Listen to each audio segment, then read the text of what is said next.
This threat was also a topic of the Pope's Christmas message at the Vatican. While addressing thousands of the Catholic faithful in St. Peter's Square and millions around the world, Pope Francis condemned the brutal persecution of religious minorities by ISIS. In talking about those religious groups, he said, "May Christmas bring them hope." And here in San Diego, the Pope's message hit very close to home for this area's large Chaldean community. Joining us tonight with reaction to the Pope's message is Chaldean community spokesman Mark Arabo. Mark, thank you so much for being here with Merry us. Christmas. Merry Christmas Thank you. to you. Merry Christmas. Yes, Thank you. And I bet you were not surprised by the Pope's message, because he has been all along, since we've been talking about this issue with ISIS, been talking about those Christians having to flee from ISIS. Sure, we've been speaking with the Pope's office for the last 7 months, and his message re-energizes our movement. It's a call for fear, for action, and for love for the families that have been displaced under ISIS control. How much contact do you have with those families? Do they, for instance, know in their hearts, they know, but do they know that the Pope said what he said? Do they know that the rest of the world supports them as much as we do? Well, they're hearing it every day. We're in constant communication with them, and they know that there's a lot of hope, because we are doing everything we can every single second, every single day to rescue as many people as possible. And we know the Pope is a huge international superstar. We saw what he did in Cuba, and now we're going to see what he's going to do in Iraq.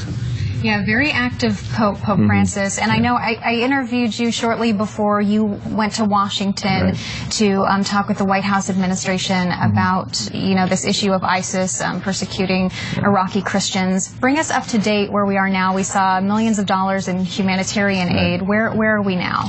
Well, we've made a lot of progress. We have right now 33,000 visas that are available, but we need folks to go back there to start processing them to come. And we're advocating for them to do so. In early January, we're going to go to Washington and to the White House again to keep pressing the president.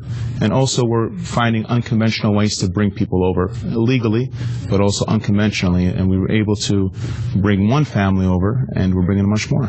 Mark, you mentioned all of that aid, and unfortunately for many people, many viewers, the last time they really heard about this, when we had hundreds of people stuck on top of a mountain that needed just the basics, even water.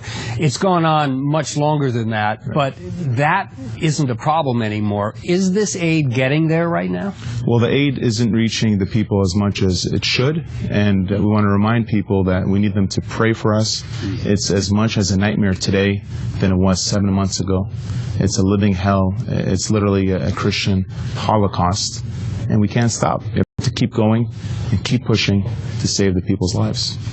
And I know our local Chaldean community here is in touch with a lot of family members over in Iraq. What are you hearing from them now? Sure. 2 weeks ago, a mom called me and said they beheaded her sister.